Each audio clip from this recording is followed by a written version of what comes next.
Hey guys, welcome back, it's Ripe again. In today's video, a crazy Karen mistakes a disabled veteran for an employee. She ended up harassing and attacking him. Here is what happened. The I Don't Work Here Lady story starts like this. Have you ever been in that embarrassing situation where you walk into a shop only to realize that you are wearing the exact same color coordinated clothing as the shop staff? You cannot relax one bit once you realize, as you are now walking around this shop looking like an employee and hoping that a customer doesn't come to you asking for help. No one wants to have to deal with that embarrassment. Here in England, we are far too polite to turn a potential customer away, so we just stand there for 5 minutes lying to a random stranger and pretending that we work in the store, helping a customer out, hoping they don't need something from out back. Well, I'm a veteran, and in the British Army, we are taught to be assertive and firm, but I found myself in this situation more than a couple of times, and most of the time I will direct a person to the aisle they want to be in and go about my day. But there was this one time. It happened not too long after I was medically discharged. I lost my leg in Afghanistan just above the knee and was still getting used to the prosthetic, which took bloody years of physio. I always told myself to take it easy, one step at a time, and not to push myself too hard. Let the leg settle into the prosthetic, but being a British squatty, I didn't know what any of those words meant, and I was determined to get back to normal duties.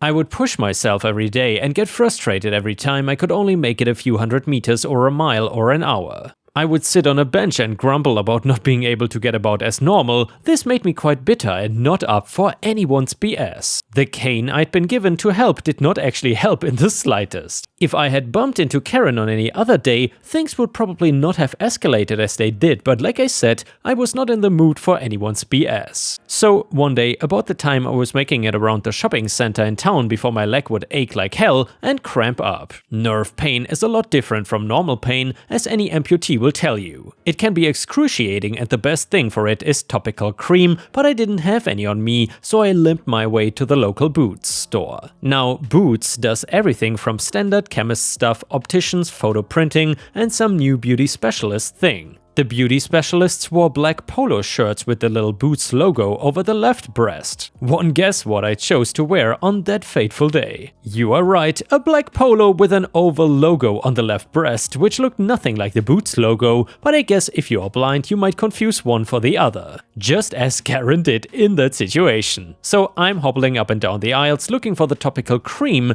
meandering ever closer to the beauty products and the beauty specialist's workstation, when out of nowhere Karen comes out of the shadows, as I'm sure they have a habit of doing. So this is a fairly young Karen by most Karen standards, but a Karen all the same. She barely looks at me when she poses a question about the product she is holding. I think it was a nail polish or something. Now, when you're disabled, you get used to awkward conversations and people wanting to see, but not wanting to get caught staring, so look about awkwardly or avoid looking at you altogether. So when Karen first started talking to me, I thought that was the case, but looking back on it now, I'm pretty sure she was just oblivious. So anyway, Karen asks me about the nail polish. She wanted to know if the pharmacy had a certain color her daughter wanted. I shrugged my shoulders and told her that I had no idea, go check the makeup aisle. I think at this point she realized I was disabled, as she looked at me with a rather put-out look about her, which quickly changed when she saw that I was disabled. A look I have seen on 1,000 faces since losing my leg. The sort of look where a person feels pity for you, but doesn't want to show that they pity you and then make an extra effort to talk to you like a normal person. Well, can't you go and check? She demands of me, and I look at her confused. No, I tell her, get an employee to have a look. That's exactly what I'm doing. Now go and do your job.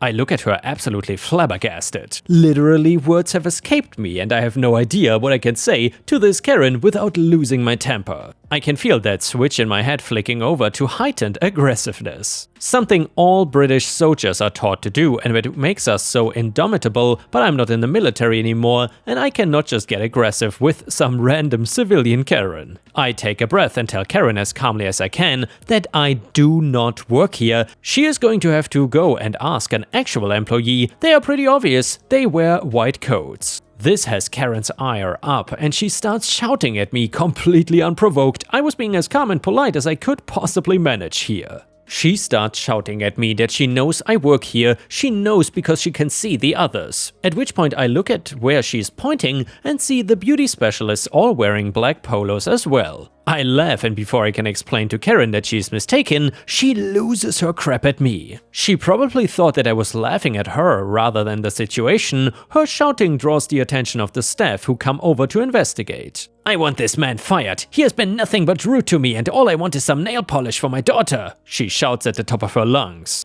Me and the employee are now both telling this Karen that she has made a mistake, but even with an actual employee telling her that I didn't work there, Karen was not having it. She must have thought that we were trying to play a trick on her, or that there was some conspiracy or something.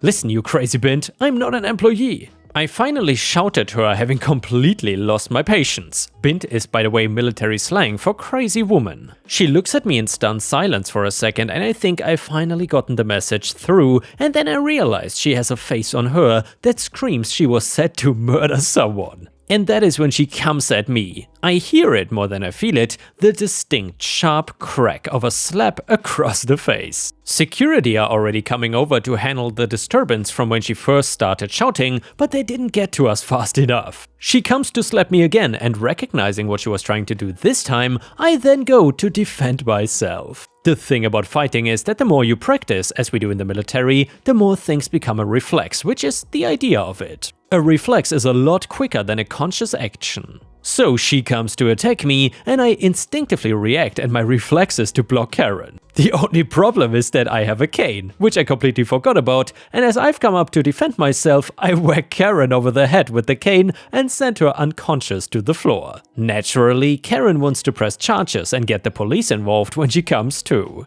I am bricking it, thinking that I'm going to get screwed over by this psycho Karen. I give the police my statement, and they tell me that they will be in touch once an investigation has been conducted. To which I breathe a sigh of relief that they didn't just arrest me there and then. Karen was not happy about that, and she had the audacity to start having a go at the police for not taking me to prison. "That is not how we do things, ma'am," the copper told her, and her face just dropped. A couple weeks later, the police come around my house, tell me that CCTV footage backs up my story, and they ask me if I want to press charges. Yes, effing please, Mr. Officer. In the end, Karen gets off light with 60 hours community service. I thought I wasn't sure what I was expecting, maybe life in prison for being a public bloody nuisance. And yeah, ripe stars, I gotta say, I wish that Karen would have ended up in jail or something, but I guess that cannot happen in every story. Also, then again, the laws in the UK are quite different to the ones in the US, so maybe that plays a role here. Anyway, if you enjoyed this story, please don't forget to like the video and maybe even leave a comment if you want to support me. Either way, the next one is a malicious compliance story. So I work in customer support for a mobile network provider. The way our company works is that after training, you enter a 1-month testing period where you answer phone calls under close supervision. At the end of the testing period, they either let you go or transfer you to a permanent position on one of their teams. I was a few days away from the end of the testing period when I get one heck of a phone call. I spent more than an hour on that one. It hurt my final score at the end of the month too. The customer told a tall tale about how when she was trying to pay her debt to the company, she raked hundreds of shekels worth of debt in unincluded uses. The sales representative was rude to her and refused to let her pay, so she took a picture of him and then left. The reason the call took so long is because she kept telling the story out of order, adding and changing details and going on tangents and rants. It was very difficult to get the story straight. I felt like a detective trying to piece together the clues into what actually happened. Every time I read the story back to her chronologically, she added or changed something in the middle or went on a tangent about how she is a polite British woman and how we should not hire people like that representative to represent our company. Eventually, I got her to settle down on a version of what happened. I looked through the records and saw that according to the representative, who was a lot more concise than her, she was the one being rude, yelling at him in English, a language he barely spoke, and taking his picture without his consent. I didn't tell her that, I just politely instructed her on how to pay her debt via the phone. She sounded nervous. I told her that until the debt is paid, I cannot make the changes in the account, including a report. So reluctantly, she gave me her credit card details and the debt was paid in full. I reported on what she told me and moved it along to my superiors. A few days later, my testing period was over, and despite that tragedy of a call, I aced it and got transferred to the illustrious email department, which is what I wanted. It's much more chill here, and I can work at my own pace, not having to rely on the customer or the supervisor to work faster. Also, I could take my breaks whenever I felt like it. Everything is fine for a couple of weeks until I receive a new email telling me a familiar tale. It was an enraged recounting of the same story I heard on the phone, except much more elaborate, with more details I never heard before, such as the involvement of another person or that the representative assaulted the customer by trying to impede her exit from the store. The customer complained that she had been cheated and expected the representative to be fired, but she saw him again at the store and was then outraged. She was under the impression that her paying her debt meant we will listen to her and fire the representative. The email ends with the following demands. Fire the representative, reimburse her for the money we stole from her under false pretenses, apologize to her in the form of extra compensation and a personal phone call from a high-ranking manager. If we didn't comply, the police will get involved. So I complied with the second part and we got the police involved. You see, while reading the email I noticed that the address she emailed us from had a different surname than her account or the credit card information she provided. And lo and behold, the email was actually her real name while the other details were fake. It turns out she was indeed a polite British woman overstaying her visa for over a year that was now using a fake identity in Israel. How is that for false pretenses, Karen? As we discovered later, she was also wanted for numerous accounts of fraud where she didn't pay for services or claimed compensation for stories that later turned out to be false. Just like she tried to do with us. We called the police, but they couldn't find her since the physical address she registered on our site was also fake. So we called her back to the store to apologize personally. She gladly obliged and the police were waiting for her. Neither I nor the representative she implicated were there that day, unfortunately, so we didn't get to see the look on her face. But she was fined a hefty amount and then deported back to the UK. And wow, Ripe Stars, what a turnaround. That was a perfect solution to the story. Props to OP and the company. Anyway, the next one is an Am I the A-hole story. So I gave birth to mine and my husband's first child 1 week ago. My husband and my mother-in-law have since been acting like I'm extremely fragile and should be on bed rest. I really don't feel as fragile as they think I am. I can do mostly everything I used to do before getting pregnant, just now with some mild discomfort and pain downstairs. I've gotten through the worst of it by now. Due to having a newborn and with everything going on at the moment, my husband and mother-in-law have been lecturing me if I try to do anything other than stay in bed with our newborn. If we need anything from the store or have to take care of anything that requires for us to go outside, my husband will be the one to run out and take care of it. I've only been out less than a handful of times since giving birth, and these were just for occasions that I absolutely had to be there for. Today, my husband and I decided we were tired of eating unfrozen chicken broth and neither of us had the energy to cook, so he went out to get us some takeout. He came back about an hour later with no food. It should have taken him 15 minutes max, as the place he was going to was fast food and like a 3-minute drive from our house. Mind you, he left his phone at home because it was uncharged, so this entire time I had no way to contact him and ask where he was at. Well, when he came back he told me he had been downstairs at my mother-in-law's apartment the whole time. She's our neighbor, mounting her TV and getting a few things done for her. He asked if I still wanted takeout and I was obviously annoyed that he couldn't at least come back upstairs and let me know that he would be taking care of his mom's apartment first and had me waiting for him thinking I would get some food by the end of it. I told him no, I would get my own food now and that I'm tired of sitting at home just because he and his mom say that I should.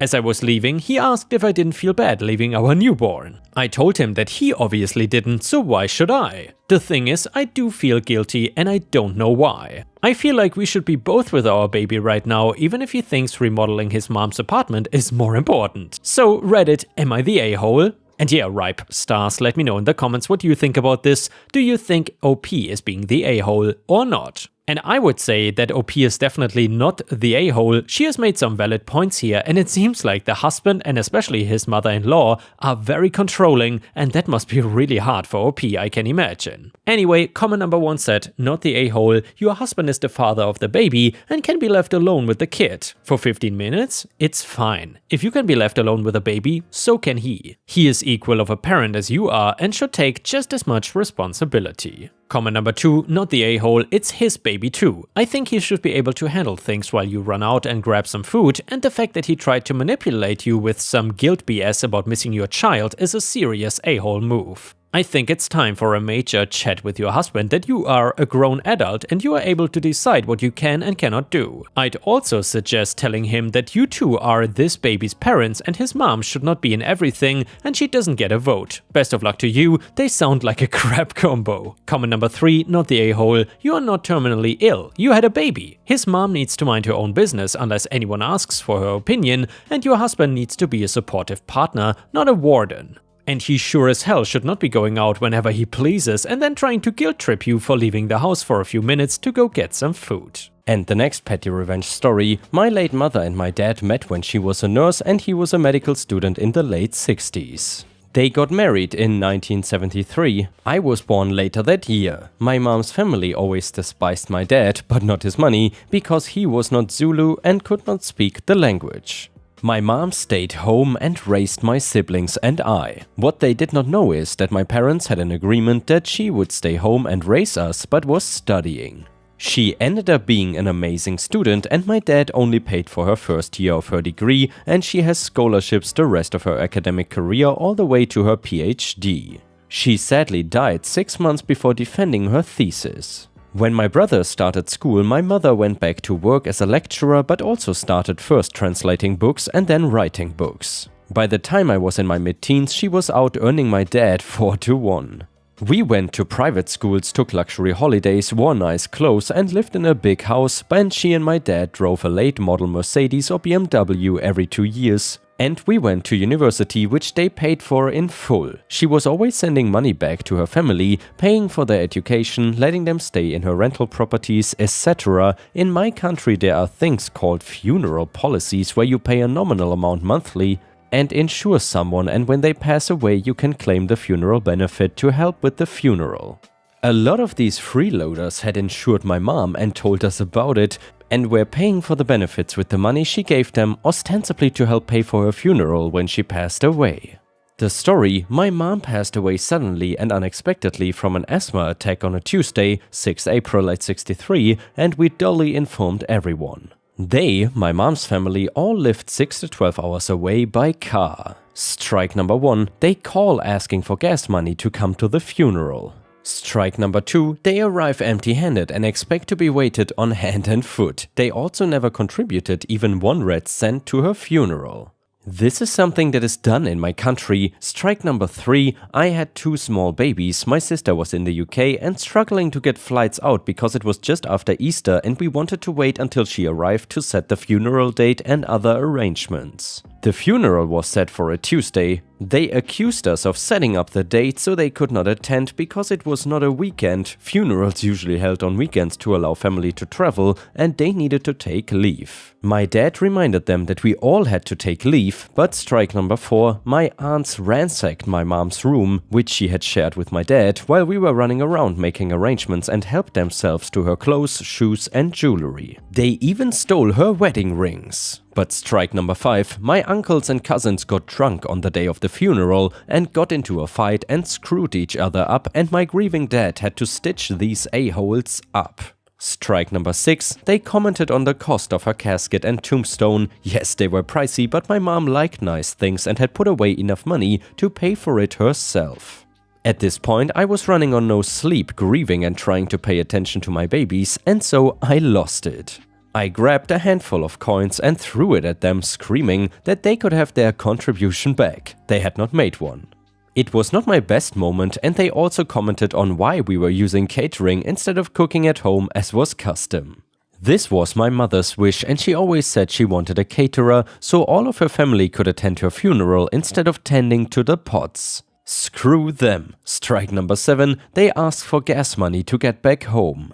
The revenge. Now, to claim from the funeral policy you had to produce a police-certified death certificate. As they were weaseling their slimy ways out, they all, to a man, all 12 of them, aunts, uncles, cousins, asked for copies of the death certificate. They had the program ostensibly to get bereavement leave from their respective jobs. So then I gave them photocopies of the death certificate, just not certified. Haha. They all claimed to need certified copies. My dad and I told them that for work they don't need certified copies, just copies, and we sent them on their way.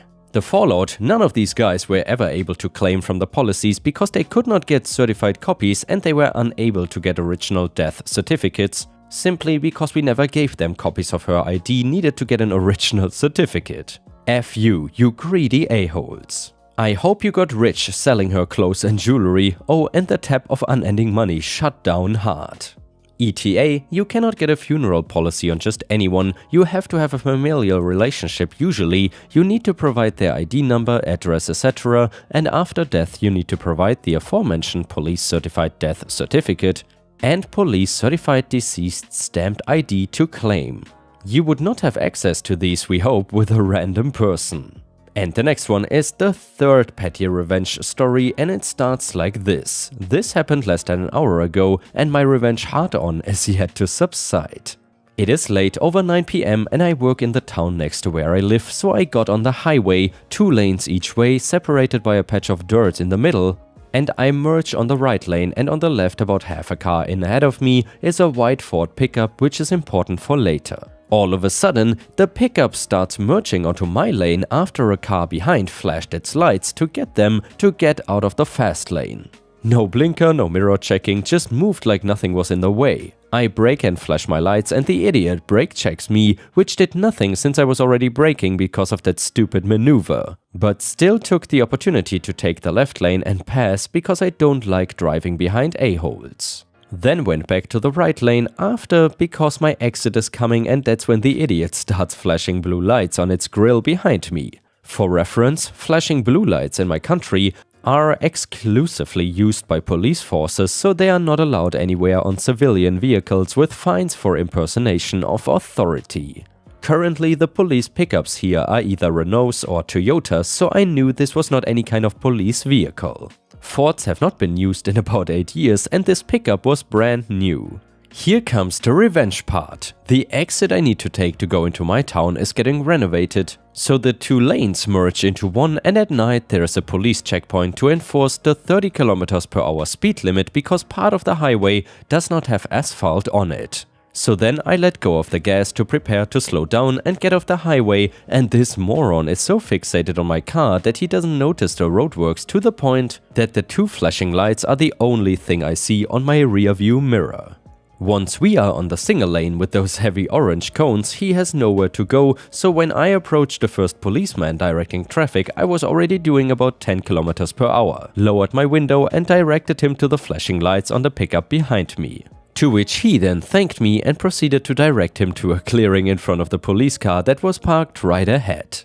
There is very little that annoys police here more than an idiot trying to pass as a police officer, so that guy will get a ticket, lose a couple of hours, and probably will be forced to rip out the lights and toss them before being allowed to continue. And with this, we have reached the end of the video. However, if you cannot get enough of my content, please check out my endless playlist, where you can find thousands of hours of content. In addition, please don't forget to subscribe to my channel to not miss any of my daily uploads. Thank you so much in advance, and I hope to see you again tomorrow.